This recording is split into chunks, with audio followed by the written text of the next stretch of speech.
चाहता हूँ, हाँ जी आईएएस बनना तो अच्छा लगता है, लेकिन आईएएस बनने के लिए कितनी मेहनत करनी पड़ेगी, कितनी पढ़ाई करनी पड़ेगी, कितनी आंखें फोड़नी पड़ेगी, किसको अच्छा लगता है? तो आपको सफल आदतें डालनी पड़ेगी। जब तक आपके पास सफल आदतें नहीं होंगी तब तक आप सफल नहीं बन सकते। काम करना भी व्यक्ति की आदत है और बहाना बनाना भी व्यक्ति की आदत है। काम को टालना भी व्यक्ति की आदत है और समय पर पूरा करना भी व्यक्ति की आदत ही है।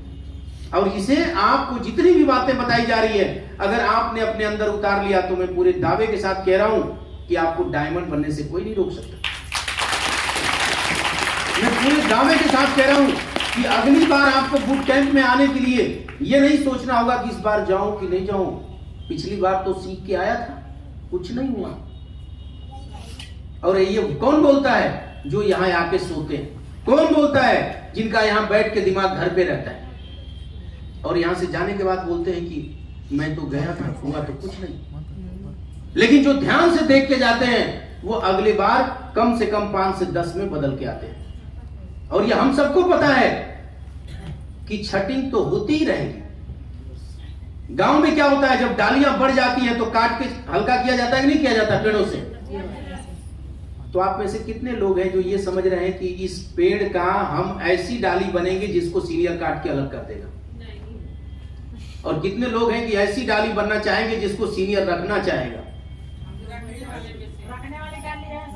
कुछ तो समझे नहीं आया क्या बोला मैंने। अच्छा फिर से एक बार ये बताइए, हाथ खड़ा करिए, मैंने क्या बोला? मैंने पूछा कि पेड़ जो होता है उसमें से 2 तरह की डालियां होती है, एक को काट के हटा दिया जाता है और एक अच्छी होती है जिसको रखा जाता है। ये जो वृक्ष है सेफ साफ टीम 14 एमडी का, आप इसमें से कौन वाली डाली बनना चाहेंगे? काट के बाहर करने वाली या रखने वाली? आवाज आई। तो आप में से कितने हैं जो अगली बार इंजन बनेंगे? अगली बार 2, 4, 5, 10 को ज्ञान देने के लिए, आगे बढ़ाने के लिए, यहां तक पहुंचाने का काम करेंगे? कुछ तो हाथे खड़ा करने में पैसा लग रहा है, कुछ ये देख रहे हैं कि सूप आ रहा है कहीं छूट न जाए। नहीं, इस टेबल वाले तो सूप के चक्कर में लगे। चलिए हाथ नीचे करते हैं। अच्छी हैबिट होगी तो भविष्य बढ़िया होगा, बुरी आदत होगी तो भविष्य खराब होगा। हमें हर रोज उसी व्यक्ति से मिलना होता है जो हमसे मिलना नहीं चाहता, और उससे वो बात करनी होती है जो हमसे करना नहीं चाहता। बड़ी खराब आदत है बिजनेस की, राइट? ये बात है कि नहीं है? हमें हर रोज उस व्यक्ति से मिलना होता है जो हमसे मिलना नहीं चाहता, और बातें वही करनी होती है जो हमसे करना नहीं चाहता। और इस काम को जो करता है वो पैसा कमाता है, डायमंड की तरफ जाता है, जो नहीं करता वो बैठ के रोता रहता है। तो ये आदतें डालनी पड़ेगी कि नहीं पड़ेगी? हमें हर रोज किससे मिलना होगा? जो हमसे मिलना नहीं चाहता। बातें क्या करनी होगी? वही करनी होगी जो हमसे करना नहीं चाहता। जैसे ही आप किसी से मिलने जाते हैं वो आपसे मिलने नहीं चाहता, वो सोच रहा है कि तो बिजनेस की बात करेंगे, और बातें भी हमें बिजनेस की करनी है, राइट? तो हमें हर रोज उन्हीं से मिलना है, बातें बिजनेस की करनी है, और लगे रहें। सर 1 बजे तक आप खाना लगा दें तो अच्छा रहेगा, ओके? तो आपको ये आदतें अपने अंदर डालनी पड़ेगी। इसके अलावा आपको उतनी बड़ी लिस्ट बनाना होगा जितना बड़ा आपका सपना है। 100, 200, 400, 1000 लोगों की लिस्ट बनाइए। दुनिया में लोगों की कमी है नहीं सर। 140 करोड़ का देश है, और 140 करोड़ में से अगर आप दोस्त बनाएं, अपनी लिस्ट बड़ा करना चाहें तो बहुत बड़ी लिस्ट बना सकते हैं। आपके पास आपकी डायरी हो, अगर आपने 50 लोगों की लिस्ट बनाई और 50 लोगों से सिर्फ 50 लोगों की लिस्ट बनवा लिया, तो आपकी लिस्ट कितनी बड़ी हो गई? 2500 की। अगर आपने 50 लोगों की लिस्ट बना लिया और 50 लोगों से बोला कि आप सिर्फ 50 अपने पहचान के लोगों की लिस्ट बना लो, तो आपके पहचान में कितने लोग आ गए? 2500 में से क्या बताइए 500 सेल भी नहीं आएंगे। लेकिन जब विश्वास होगा तब। इस तरह से आपको लिस्ट बनानी है। क्रम संख्या, नाम, पता, फोन नंबर, मिलने का समय, निर्णय लेने वाला, इनकम का स्रोत क्या है, उम्र क्या है, मीटिंग का डेट क्या है, साइन अप क्या है। कई बार लोग 16 साल 17 साल के लोगों को प्लान दिखाने लाते हैं, इसलिए आप ध्यान रखें कि उम्र 18 साल होनी चाहिए।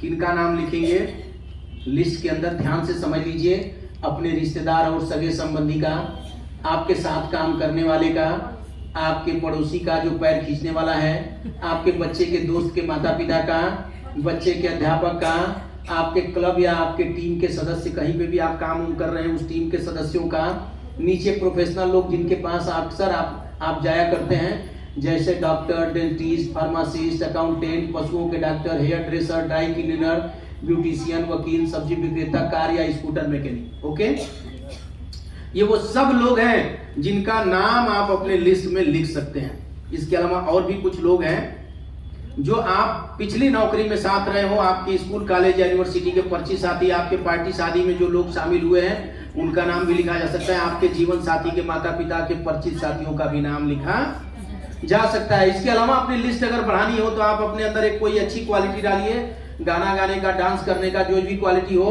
कि आप जहां कहीं भी जाएं आपकी उस क्वालिटी को देख के लोग आपका दोस्त बन जाए। जैसे कुछ लोग होते हैं कहीं जाकर बहुत अच्छी बात बोलना शुरू कर देते हैं, प्रवचन कहना शुरू कर देते हैं, शिव चर्चा करना शुरू कर देते हैं, अच्छा गाना गाना शुरू कर देते हैं, अच्छा डांस करना शुरू कर देते हैं, और लोग उनसे दोस्त बनना चाहते हैं और उनकी दोस्ती जल्दी होती है, और इस तरह से वो अपने लिस्ट को और भी बड़ा बना लेते हैं। तो आप अपनी लिस्ट को बड़ा बनाएंगे।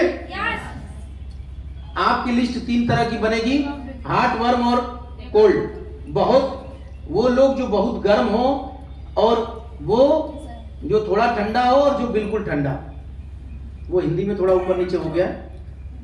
तो आपको ध्यान रखना है कि गर्म लोग कौन होते हैं, जो आपके सगे संबंधी है, रिश्तेदार हैं या बहुत क्लोज है। जो थोड़ा कम दिन से जानते हैं वो वार्म है, और जो सबसे कोल्ड है वो कोल्ड है। बिजनेस कहां से शुरू होता है? हॉट मार्केट से शुरू होता है, फिर हम वार्म में जाते हैं, फिर कोल्ड में जाते हैं। कोल्ड वालों का विश्वास थोड़ा थोड़ा होता है। तो आप अपने हॉट मार्केट से बिजनेस शुरू करके अपने बिजनेस को बड़ा बना सकते हैं। आइए हम बात करते हैं बुलाने की आदतें। बुलाने या आमंत्रित करने की आदत डालनी है, ठीक है।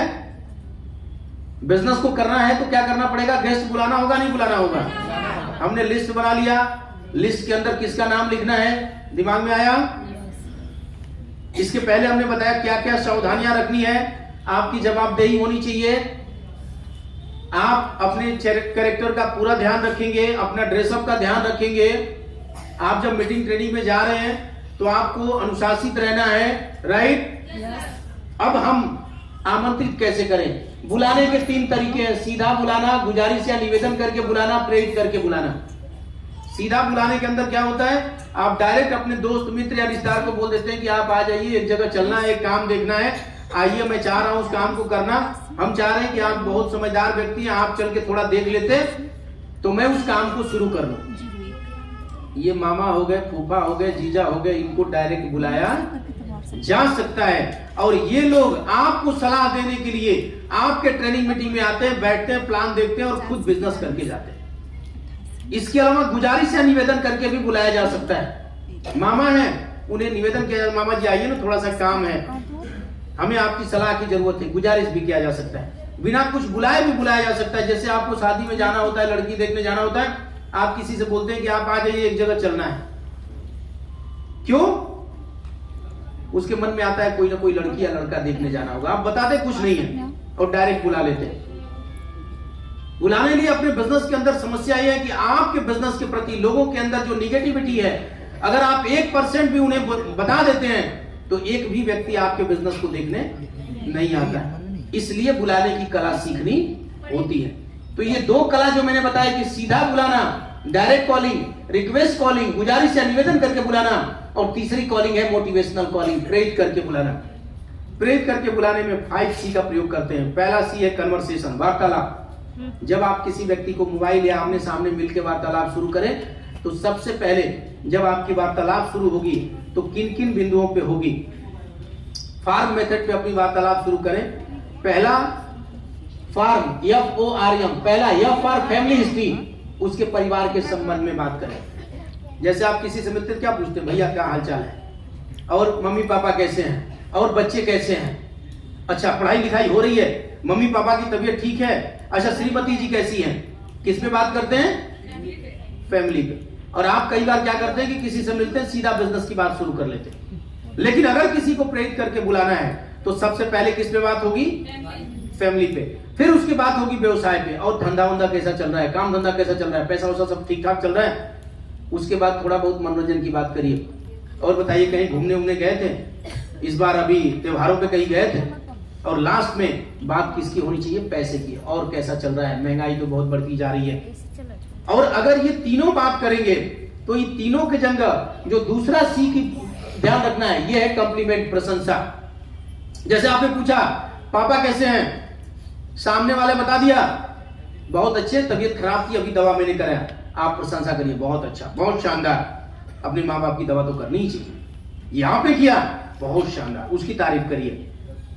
धीरे धीरे जब अपनी बातें कर रहे हैं, अगला सी है क्यूरियोसिटी, उसकी जिज्ञासा को बढ़ाइए। आपसे बात करने में वो आनंद महसूस करे, इस तरह उसकी झूठी तारीफ कभी मत करिए, नहीं तो बोलेगा कि सुबह से कोई मिला नहीं था क्या। तो क्या करना है? अच्छी से उसकी तारीफ करते जाना है। जब आप फार्म मेथड पे बात करेंगे, फैमिली पे बात करेंगे, व्यवसाय पे बात करेंगे, मनोरंजन पे बात करेंगे, पैसा पे बात करेंगे, तो बीच में तारीफ करनी है, उसकी जिज्ञासा को बढ़ाना है, जो आपका प्रोस्पेक्ट है, जो आपके सामने बात करने वाला व्यक्ति है। और इसमें कई बार आप अपने आप पे नियंत्रण रखेंगे। चौथा सी, अपने आप पे नियंत्रण रखेंगे। और ये ध्यान रखना है कि जब उसकी जिज्ञासा बढ़े, आप कुछ ऐसी बातें करें, जैसे महंगाई की बात हुई, पैसे की बात हुई, आप उनको बोलिए कि अरे गवर्नमेंट की बहुत सारी ऐसी योजनाएं आई है ना, हमारे आप जैसे कुछ महिलाएं, कुछ पुरुष अच्छा खासा पैसा कमा ले रहे हैं, 10, 12, 15 हजार रुपए महीने का निकाल रहे हैं। उसकी जिज्ञासा बढ़ेगी कि नहीं बढ़ेगी? वो जानना चाहेगा नहीं है ऐसी योजना क्या है। लेकिन आप कंट्रोल रखें उसके आगे कि तुरंत बताना शुरू कर दें कि जाना है, दुगो बनाना है, सूट साड़ी बर्तन खरीदना है, फिर उसके बाद डायमंड बन जाओगे, करोड़ों रुपए कमा लोगे। फिर वो आपने अपने प्रोस्पेक्ट को खराब कर दिया। क्या करना है? कंट्रोल रखना है तब तक जब तक कि आप उससे वचनबद्धता ना ले लें कि वो आपके काम को देखने को तैयार है।